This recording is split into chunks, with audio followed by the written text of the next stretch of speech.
জানো তো আজকে সন্ধেবেলা দিয়ে আমাকে এনে দিয়ে ভাদু আছে। এই ভাদু কিন্তু মুখেই শুনছিলাম, কোনো দিন আমি দেখি নাই।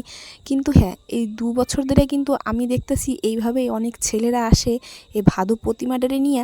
আর ছেলেগুলো মানে ছেলেদের মধ্যে যে কোনো একজনের মেয়ে সাজে, মানে লেহেঙ্গা পরে, লেহেঙ্গা বটে একটা ঘাগরা বটে পরে, আর মাথায় একটা ওড়না দিয়ে কোমর দোলায় দোলায় কিন্তু নাচে। আমি কিন্তু আগে জানতাম ভাদু ভাদু, নাম শুনছি কিন্তু কোনো দিন দেখি নাই। তো এই 2 বছর ধরে আমি আমাকে এই জায়গায় দেখতেছি। আর তোমরা কারা কারা দেখছো আমাকে কিন্তু অবশ্যই করে।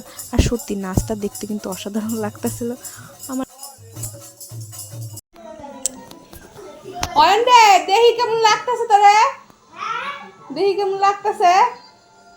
আর একটু কাছে এসে দেখাই যা, কাকারে দেখাই যা।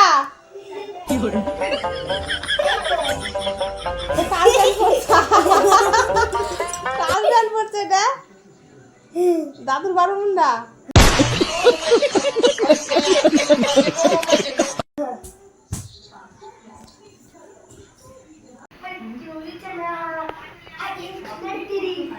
আর এইটা কিন্তু আমাকে বাড়ির ভাদু ছিল, যার নাচ কিন্তু আমি প্রত্যেক দিন সন্ধ্যের সময় দুপুরবেলা বিকেলবেলা দিয়ে থাই।